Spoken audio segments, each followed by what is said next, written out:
Assalamualaikum warahmatullahi wabarakatuh.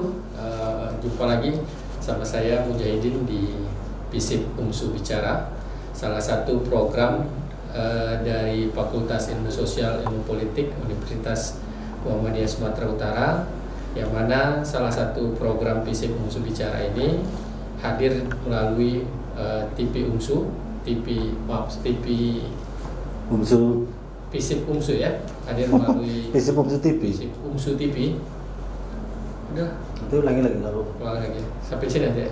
ulangi. Hadir di FISIP UMSU TV, dan juga nanti akan hadir melalui siaran radio yang bekerja sama dengan M Radio UMSU.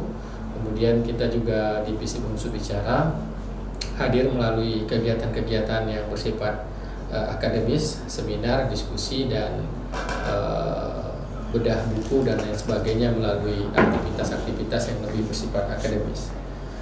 Di sesi hari ini di FISIP UMSU Bicara bersama TV FISIP UMSU hadir sudah bersama kita dekan FISIP UMSU Pak Dr. Arifin Saleh. Beliau dekan FISIP UMSU periode 2021-2025 yang baru saja dilantik dan meneruskan untuk periode yang kedua. Hari ini kita akan bicara dengan dekan FISIP UMSU Pak Dr. Arifin Saleh tentang tata kelola pendidikan tinggi dalam skup fakultas di masa pandemik COVID-19 dan kesiapan fakultas untuk menghadapi masa new normal.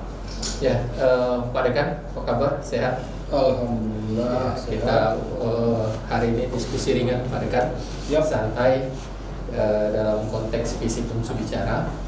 Nah, yang mau saya tanyakan pertama, kita sudah masuk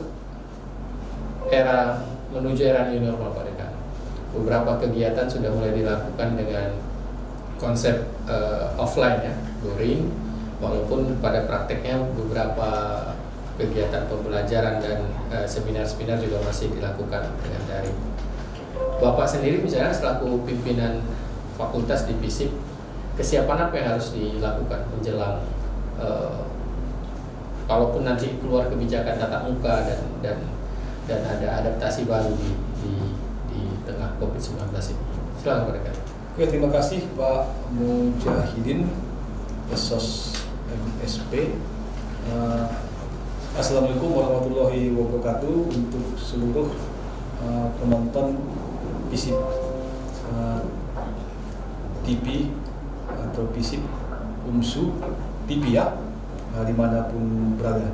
Tadi Pak Mujahidin sudah menyampaikan bahwa program FISIP UMSU Bicara ini akan muncul di 3 saluran ya.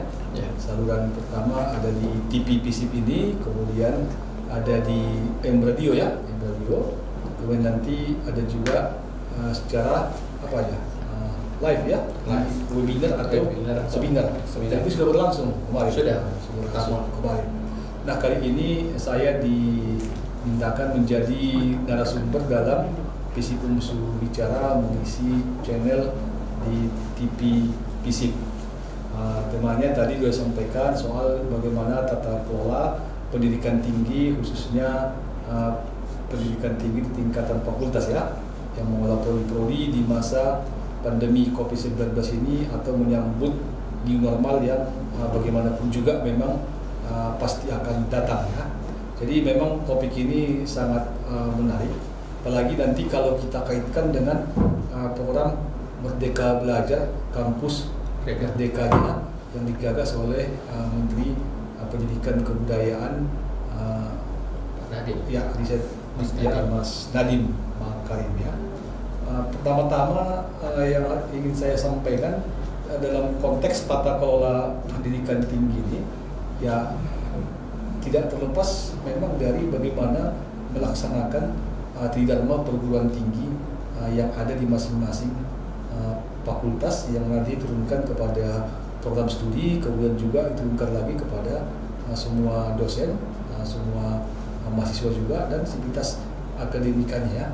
Nah, di UMSU ini kan kita tidak hanya sebatas tridharma perguruan tinggi, karena ada lagi satu lagi ciri khas kita Islam Muhammadiyah. Jadi sering disebut apa? Bukan tidak apa? Jadi apa? Catur Dharma perguruan tinggi. Nah, karena COVID-19 ini memang sampai hari ini masih berpandemi, itu juga dampaknya memang sudah seperti kita ketahui, yang paling terasa itu ya ke dunia pendidikan. Salah satunya ke dunia pendidikan tinggi. Jadi memang mau tak mau terpaksa juga dalam konteks salah satu tidak mau perguruan tinggi tadi, pendidikan, pengajaran atau perkuliahan itu memang sampai hari ini masih kita lakukan secara daring, secara online dengan berbagai fasilitas dengan bantuan internet itu. Bagaimana efektivitasnya? Ya tentu ada plus minusnya ya, ada minusnya. Plusnya ya seperti kita ketahui, mahasiswa bisa belajar dari mana saja ya. Kemudian semua metode pembelajaran muncul berbarengan dengan aspek-aspek kreativitas ya, memanfaatkan big data, memanfaatkan juga kekuatan IT dan internet. Kemudian jamnya juga sekarang tidak jadi kaku lagi ya, apalagi kalau misalnya kampusnya itu, fakultasnya itu, program studi itu diperkuat lagi atau misalnya diikuti lagi dengan konsep e-learningnya, konsep belajar secara daring itu. Karena sekarang ini kan semua kampus itu kan punya punya metode pembelajaran secara e-learning itu. UMSU juga punya ya, karena UMSU punya, FISIP juga tentu ada di dalamnya. Nah, dengan itu prosesnya menjadi efektif. Nah, ada juga minusnya. Minusnya kan seharusnya kan perkuliahan itu, pembelajaran itu bisa juga membangkitkan karakter ya, bisa juga membina, bisa juga membangun sikap, bisa juga membangun etika, bisa juga misalnya menumbuhkan apa yang disebut dengan keterampilan soft skill itu ya, keterampilan lembut itu ya, tata krama, sikap, etika, karakter. Nah, itu yang tidak ada kalau kita tetap melakukan perkuliahan secara daring atau online ini. Nah, itu yang saya lihat kelemahannya. Nah, kelemahan lain ada lagi. Ya, masih banyak juga sebenarnya ya, masih banyak juga. Misalnya kita juga kadang kewalahan untuk melakukan berbagai aktivitas yang itu memang mewajibkan harus ada kehadiran fisiknya. Kayak pelaksanaan praktikum misalnya. Itu tadi ya, misalnya praktikum di FISIP kita ini kan 3 prodinya, satu kesejahteraan sosial, kedua ilmu komunikasi, kemudian ilmu administrasi publik. Ini semua walaupun dia ada di tanah ilmu sosial, tapi ada juga praktikumnya. Dan praktikum itu juga selain ada di laboratorium, ada di ruang kelas, juga harus terjun ke masyarakat, ya. Apalagi kan tempat prakteknya itu atau laboratoriumnya ilmu sosial itu kan pada umumnya kan ada di tengah-tengah masyarakat itu, ada di komunitas, ada di kelompok. Nah, kalau misalnya itu dilakukan dengan daring secara online kan nanti kan tujuan dan maksud dari pelaksanaan PKL atau praktek tadi mungkin akan terkendala juga, atau tujuan dan maksud itu mungkin tidak bisa tercapai secara maksimal. Nah, itu kewalahan-kewalahan atau yang kita hadapi, dan juga sisi negatif dari pembelajaran secara daring ini. Tapi gitu pun kita nggak boleh kalah. Kita nggak boleh kalah karena kita juga sudah pengalaman dengan pandemi ini sudah mau 2 tahun, sudah mau 2 tahun. Sementara perkuliahan harus jalan terus, tata kelola pendidikan juga harus jalan terus. Ya kita juga harus pandai-pandai lah. Bagaimana berkreasi, bagaimana menyiasatinya kan, kemudian juga bagaimana memberi pemahaman-pemahaman, bagaimana menghidupi dinamika kampus, bagaimana menerapkan tadi, melaksanakan di dalam perguruan tinggi tadi. Dan alhamdulillah itu sampai ini masih bisa kita capai dengan kalau bisa kita katakan memuaskan, ya bisa juga kita bilang memuaskan ya, karena memuaskan dalam konteks di suasana pandemi COVID-19 ini. Intinya capaian-capaian yang kita targetkan hampir semuanya itu tercapai. Misalnya misalnya gini, mahasiswa yang masuk misalnya ke FISIP UMSU ini di 2 tahun pelaksanaan pandemi ini, dia tetap stabil kan. Kemudian mahasiswa yang tamat, yang keluar juga dia tetap stabil. Artinya ini kan minat masyarakat untuk masuk ke FISIP tetap tinggi. Kenapa tinggi? Karena juga masyarakat punya penilaian bahwa FISIP ini dikelola secara baik, dikelola secara profesional. Dan ternyata terbukti. Apa buktinya? Misalnya angka mahasiswa yang lulus itu, yang keluar itu juga kan ketiga mahasiswa yang keluar berbanding lurus dengan mahasiswa yang masuk, itu kan menunjukkan bahwa tata kelola pendidikan tinggi, tata kelola yang ada di fakultas, tata kelola yang ada di masing-masing prodi memang berjalan sesuai ketentuan yang ada. Seimbang antara output dan input dan output itu kan berarti ada proses yang sehat di dalamnya. Ada input, walaupun itu di tengah pandemi. Iya, walaupun di tengah pandemi. Nah, salah satu yang membanggakan kita juga, yang membanggakan Universitas Muhammad Saudara, termasuk juga membanggakan Sumatera, saya pikir di masa pandemi COVID-19 ini salah satu prodi yang ada di FISIP ini juga berhasil mendapatkan akreditasi unggul. Prodi komunikasi, ilmu komunikasi kan, mereka menyusun borangnya mengikuti kayak instrumen suplemen konversi ya. ISK itu diajukan ke Ban PT menilai lagi, keluar hasilnya, dan hasilnya itu akreditasi unggul. Dan ini ya sangat membanggakan kita karena masih sangat jarang prodi yang akreditasi unggul itu di luar Pulau Jawa, dan masih sangat jarang juga prodi unggul itu di perguruan tinggi swasta.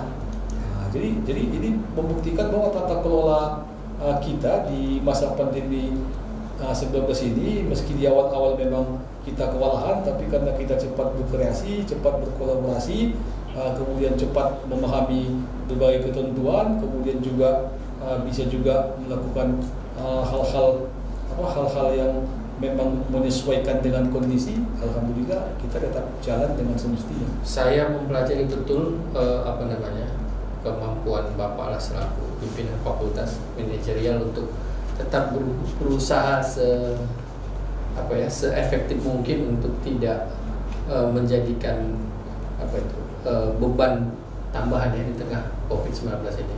Bapak punya konsep riang gembira ya, bekerja dengan riang gembira.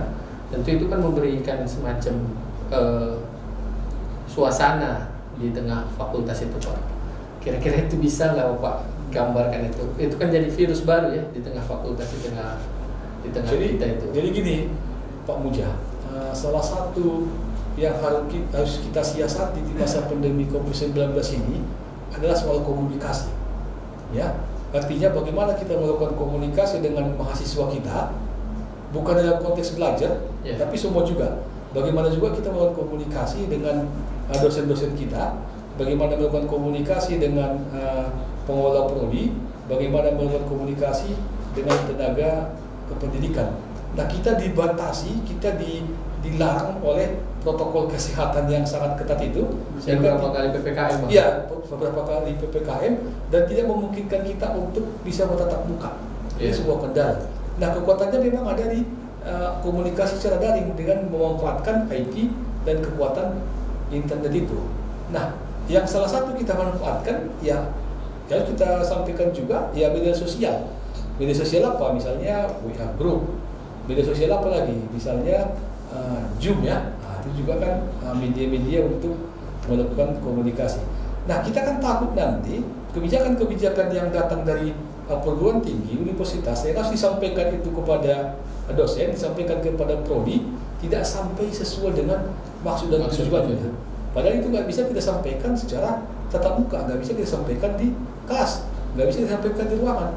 Medianya ya media luar ini, ya media sosial ini kan, media internet yang ada di awal-awal ini harus kita manfaatkan. Nah, disitulah harus kita beri pemahaman kepada kawan-kawan penerima informasi itu ya, penerima informasi itu kan dia kadang di situ mungkin bertindak sebagai komunikan, saya mungkin nanti sebagai komunikatornya, bisa juga nanti secara bergantian. Dan harus saya kasih juga pemahaman bahwa memang di masa pandemi ini harus kita pahami itu masa yang tidak normal. Nah, masa yang tidak normal, jadi janganlah kita harap di masa yang tidak normal itu ada kenormalan. Iya, muncul misalnya hasil-hasil yang normal. Akan sangat repot itu kan. Tapi kalau dia kondisi normal, memang kita tuntut bahwa hasilnya juga harus normal. Tapi kalau kondisinya tidak normal, ya kita juga maklumlah kalau misalnya semua proses itu juga berjalan tidak normal juga, itu ngikut ya.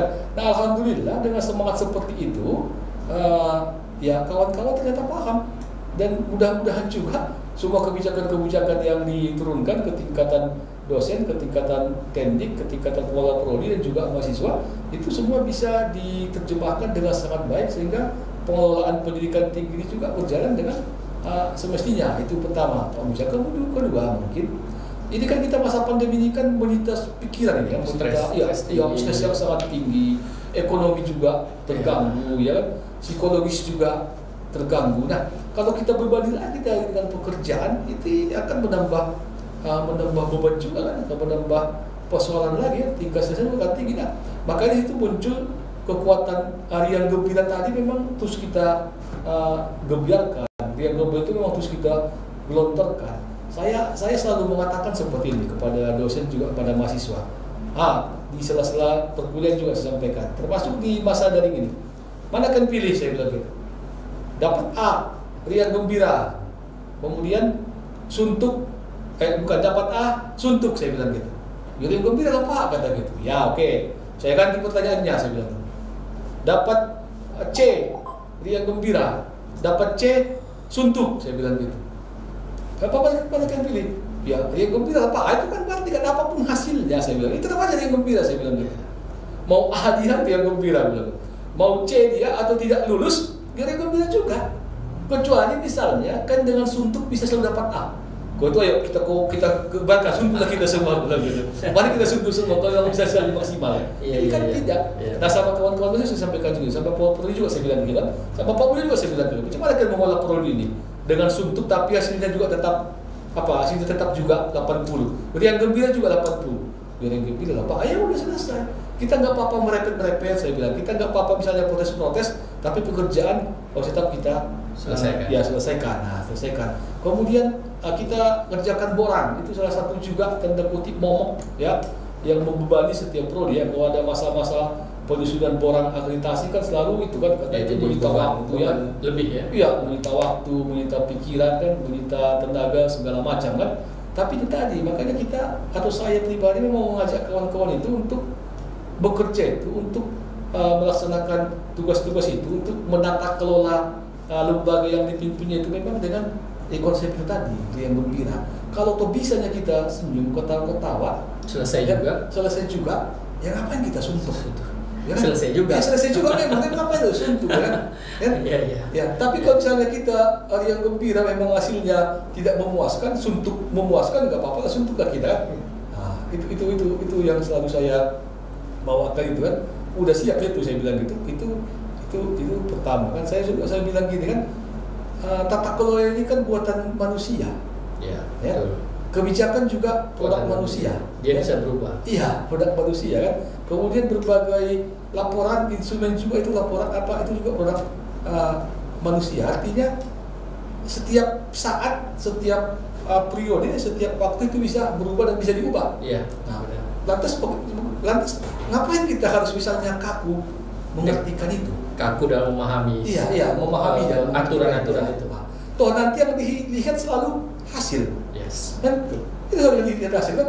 Nah, orang kadang mengabaikan proses ini, mengabaikan input ini yang ditiap orang itu hasil. Gak peduli misalnya Messi itu main jelek ya, Barca itu main gak bagus, pokoknya Barca menang. Ya kan? Di akhir dia tidak. Iya, berapa skor itu selalu kan. Sama juga. Saya juga kadang atau orang luar juga nggak tahu itu misalnya Pak Mujahidin itu udah berkeringat dia udah begadang nggak tidur misalnya kan, nggak tahu orang itu, tapi yang ditanya apa kita si Kesos itu kan, apa kita si ilmu komunikasi unggul, nggak pernah ditanya itu. Apakah Prodinya tidur? Iya berapa dapat nggak ditanya itu. Jadi maksudku tadi instrumen-instrumen yang ada untuk mengikuti tugas-tugas dan pekerjaan kita itu kan alat bantu. Kita bisa menyiasat itu. Kita jangan sampai suntuk gara-gara ngapain suntuk misalnya. Itu maksudnya konsep yang Gembira itu kan yang Gembira. Muka boleh suntuk ya, hati tetap harus. Pikiran juga harus tetap segar ya. Artinya tidak ada persoalan yang tidak selesai. Tidak ada pekerjaan yang tidak tuntas. Itu dia. Terakhir Pak Dekan, sebelum ini bakal masuk era new normal atau ada kemungkinan tatap muka. Kesiapan Bapak selaku di BISIP atau apa dalam jika misalnya terjadi tatap muka dalam waktu dekat, kan tentu pasti kita udah selama hampir mau 2 tahun ini kan kita daring ya, dari tentu akan ada semacam apa ya pergeseran lagi ya, pergeseran, dan kita belum tahu skema tatap muka seperti apa. Kesiapan fakultas lah kira-kira dalam menghadapi skenario itu jika terjadi. Kalau FISIP kita ini Pak Muja, saya katakan ya siap 100%. Karena memang dari awal dulu ketika kita kuliah tatap muka pun, kemudian datang pandemi yang mewajibkan kita daring itu, sebenarnya semua sumber dan infrastruktur kita udah oke kan, semua udah tinggal menggunakan saja. Nah, nanti persoalannya adalah bagaimana pola atau model perkuliahan tatap muka kan, belum tentu nanti 100% duluan kan. Kita akan pakai SIP dulu ya, pakai SIP. Nah, kalau kita di PSIP ini, tentu kita tetap harus patuh, harus ikut dengan kebijakan universitas ya. Kalau misalnya universitas nanti mau pakai pola SIP setengah-setengah, kita juga harus ikut ya. Kalau misalnya mau pakai misalnya semester-semesteran, mana duluan masuk, mana belakangan juga kita harus. Tapi intinya kita di PSIP ini itu siap, baik dalam sarana ya, baik dalam SDM maupun dalam infrastrukturnya itu siap. Nah, satu lagi kan itu tadi, ya mari juga lah kita sambut new normal ini kita dengan yang gembira saja. Toh suntuk pun kita, virus ini tetap akan berpandemi nih. Iya. Emang kita suntuk tetap akan bertahan. Iya, tetap akan bertahan, tidak akan hilang. Namanya virus kan. Ya udah, bagus kita yang gembira aja. Mudah-mudahan dari yang gembira imun kita meningkat, makin kuat kan, makin meningkat. Itu lagi. Kita juga dikatakan apa? Bukan dibebani, disuguhkan dengan program MBKM. Iya. Ya, kan? Merdeka Belajar, Kampus Merdeka Belajar. Ya, MB Merdeka Belajar, Kampus Merdeka dengan 8 kegiatan. Ini kan banyak ini yang belum sinkron sebenarnya. Banyak, tiba-tiba mahasiswa kita, Pak Muja, diterima lulus di salah satu perguruan tinggi di Sulawesi sana. Gak ada koordinasi ke kita. Bingung. Ya kok kita tanya langsung, kenapa kau bisa ke saya daftar Pak? Ayo, apa mau kita lakukan? Kita mau marah-marahin dia. Itu apa yang marah-marahin? Toh itu nggak mungkin lagi ditolak. Iya. Nah, bagus kita udah lakukan kerjakan bagus-bagus di sana. Kalau ada kendala, kita berkoordinasi. Iya, kita berkoordinasi. Itu dia. Karena dari awal memang itu tidak ada kita rancang. Yang merancang itu kan kementerian. Mereka daftar, karena ada buka pendaftaran, mereka beruntung lulus, ya syukuri aja. Walaupun itu tidak ada koordinasi, walaupun misalnya itu jadi persoalan ke kita, katakanlah nambah pekerjaan misalnya, ya udahlah anggap aja nambah pekerjaan, tapi itu anggap aja bagian dari tugas. Ya, bagian dari tugas. Kemudian ya disenyumi aja, yang gembira aja. Kalau nanti ada sesuatu hal juga persoalan di belakang itu atau persoalan menyusul, memang minta konversi 20 SKS, konversi saja gitu. Iya, konversi saja, ikuti aja apa karena memang aturannya diminta untuk konversi. Orang tuh Pak kami konversi Pak, udah ayo konversikan ya. Daripada kita mikirkan itu sehari semalam suntuk kita kan, nah nggak ada sih kan. Yeah. Belum tentu dia pun berubah kebijakan yang dari pusat itu. Kalau belum tentu dia juga mau balik lagi, nggak ikut program kata-kata di pertukaran mahasiswa itu kan. Nah, itu ikuti aja mainnya. Jadi itu memang dalam tata kelola pendidikan tinggi ini juga, selain kita harus ikut berbagai ketentuan yang ada, harus berkoordinasi ya, kemudian menjalin komunikasi dengan semua pihak yang terkait ya, ke pimpinan universitas, ke kawan-kawan antar fakultas, ke pengelola prodi, ke dosen-dosen, ke teknik, ke mahasiswa, atau sivitas akademik itu juga memang dilakukan. Tapi yang penting itu tadi juga, kita juga secara psikologis juga harus menyiapkan diri kita juga, sehingga kita memang bisa nyaman, bisa nyantai, sehingga juga bisa betul-betul bisa memahami hal-hal yang terkait dari persoalan pengelolaan pendidikan tinggi itu. Baik Pak Dekan, terima kasih banyak. Tadi kita sudah bincang dengan Pak Dekan ya. Intinya dalam situasi saat ini memang penting bagi kita untuk tetap dapat berkomunikasi secara maksimal, ya. Mengedepankan prinsip riang gembira, ya, mengedepankan prinsip riang gembira. Kemudian memaksimalisasikan proses, karena kita tahu ini sedang dalam situasi yang tidak normal, bagaimana mungkin kita mau menghasilkan sesuatu yang normal. Intinya memaksimalisasi proses sehingga tata kelola yang ada di tingkatan fakultas, di prodi, itu bisa tetap berjalan maksimal dan bisa mencapai unsur target-target yang sudah ditetapkan. Dan itu saja tadi dari Pak Dekan. Intinya visi UMSU ke depan, jika harus menyambut tatap muka perkuliahan sudah siap, dan dengan segala skema ya, skenario FISIP UNSU siap, dan kita juga tetap terus berharap situasi ini bisa cepat segera berakhir dan kita bisa melakukan perkuliahan secara tatap muka. Terima kasih Pak Dekan. Ya, sama-sama. Dan nanti kita akan ada sesi berikutnya ya, FISIP UNSU bicara dengan TP FISIP ya, dan nanti dengan narasumber yang berbeda. Terima kasih Pak Dekan sekali lagi sudah datang di FISIP UNSU bicara. Saya sudahi diskusi kita dengan Dekan FISIP UNSU, Pak Dr. Arifin Saleh. Billahi taufiq wal hidayah. Assalamualaikum warahmatullahi wabarakatuh. Waalaikumsalam warahmatullahi wabarakatuh.